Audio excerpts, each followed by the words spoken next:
นายกรัฐมนตรีพร้อมด้วยคณะได้ลงเคลื่อนไหวเยี่ยมยามติดตามสุขยูการจะตั้งปฏิบัติเวียกงานหอบด้านอยู่ที่แขวงเซกองตอนบ่ายวันที่ 1 กรกฎาคม 2025 ทานสอนไซศรีพันดรนายกรัฐมนตรีได้พบปะโอลมพนักงานลักแรงภายในแขวงโดยมีทานบุญหลายบุตริรักษาการเลขาคณะบริหารงานพักแขวงรักษาการเจ้าแขวงเซกองพร้อมด้วยพนักงานลักแรงทั่วแขวงเข้าร่วมท่านบุญหลายบุตริได้รายงานเกี่ยวกับการนำพาซีนำหอบด้านและการจัดตั้งปฏิบัติแผนพัฒนาเศรษฐกิจสังคม 6 เดือนต้นปีและแผนเวียกจุดสุ่ม 6 เดือนท้ายปี 2025 การก้าเกี่ยมกองประชุมใหญ่องค์คณะพรรคแขวง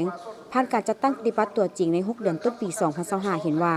การผลิตของ 3 แขนงหลักมีการขยายตัวถ้าเทียบใส่ระยะเดียวกันของปีผ่านมาเป็นต้นการปลูกฝังเลี้ยงสัตว์ของแขนงกสิกรรมและป่าไม้มีการเติบโตและบรรลุหลายกว่าครึ่งหนึ่งของแผนปีแขนงอุตสาหกรรมและพลังงานไฟฟ้าและบ่อแห่ได้มีการเคลื่อนไหวดำเนินการผลิตเป็นปกติและแขนงบริการการค้าและคมนาคมขนส่ง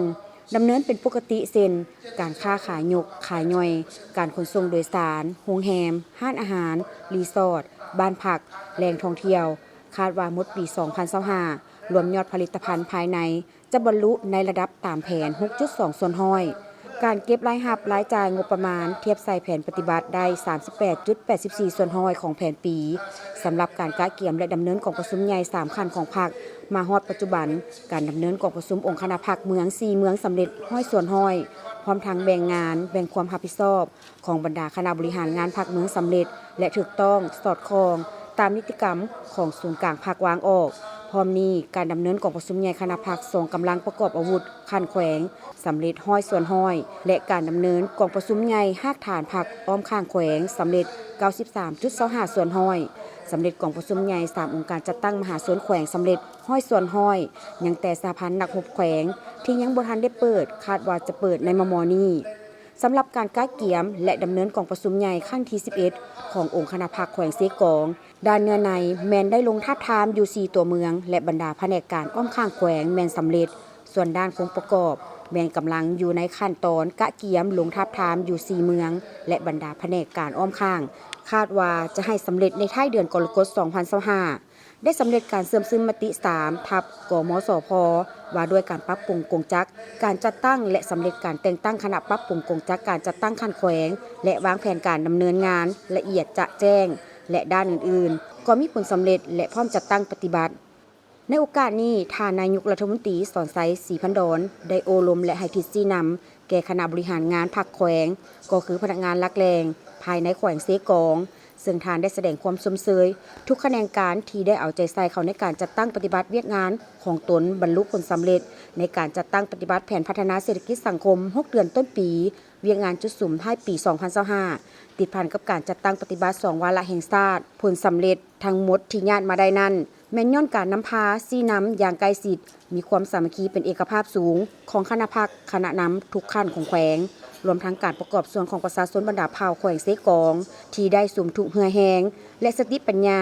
เข้าในการปฏิบัติหน้าที่ของตนพร้อมนี้ท่านนายกได้เน้นเติมบางปัญหาเพื่อให้คณะพรรคองค์การปกครองทุกขั้นภายในแขวงเซกองเอาใจใส่ในต่อหน้าเป็นต้นให้สืบต่อเพิ่มทวีการปรับปรุงก่อสร้างรากฐานการเมืองการพัฒนาชนบทรอบด้านการก่อสร้างพรรคพนักงานตามที่ก่อสร้างพรรคให้ปลอดใสเข้มแข็งและนักแน่นเด็ดเดียวแก้ไขปัญหาปรากฏการณ์ย่อท่อทางด้านสังคมให้ลดลงเป็นต้นการค้าขายรถเถื่อนการซื้อขายหวยเถื่อนและการพนันผิดกฎหมายการตัวเหยาะหลอกลวงผ่านระบบโทรคมคอลเซ็นเตอร์อัคคีภัยและอื่นๆให้ได้รับการแก้ไขอย่างเด็ดขาดให้สร้างการหันเปลี่ยนใหม่ด้านจินตนาการยกระดับคุณภาพเวียกงานการเมืองแนวคิดและทฤษฎีของพรรคสร้างการหันเปลี่ยนอย่างแข็งแรงและลึกซึ้งในเวียกงานพรรคพนักงานโดยสุมใส่สร้างและปฏิบัติแผนกำหนดพนักงานอย่างเป็นระบบปรับปรุงระบอบเลือกเฟ้นและซับซ้อนพนักงานให้ถูกต้องสอดคล้องกับหน้าที่การเมืองในระยะใหม่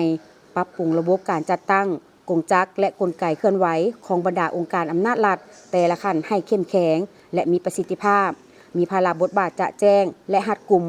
ให้เพิ่มทวีการคุ้มครองและแก้ไขสื่อสังคมออนไลน์การตอบโต้การแก้ไขเป้าหมายที่ก่อความบ่สงบผ่านสื่อออนไลน์เป็นต้นการสร้างข่าวปลอมมีเนื้อในโจมตีระบอบการเมืองการปกครองของระบอบใหม่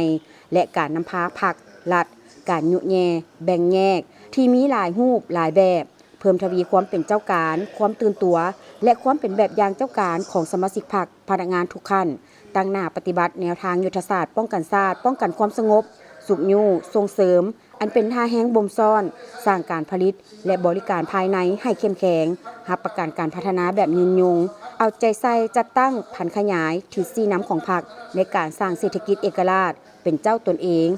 ตามมติ 04 ทับกมสพและมติ 05 ทับลบโดยให้สุมใส่ขุดค้นท่าแห่งต้นต่อของแขวงสุมใส่การสร้างพื้นฐานโครงรางโดยเฉพาะเส้นทางคมนาคมขนส่งให้มีความสะดวกเพิ่มทวีความเอาใจใส่แก้ไขความยุ่งยากของประชาชนบรรดาเผ่าให้สืบต่อติดตามกวดกาบรรดาโครงการลงทุนที่ได้รับอนุญาตโครงการใดที่บ่มีความคืบหน้าหรือมีความล่าช้าบ่ปฏิบัติตามสัญญา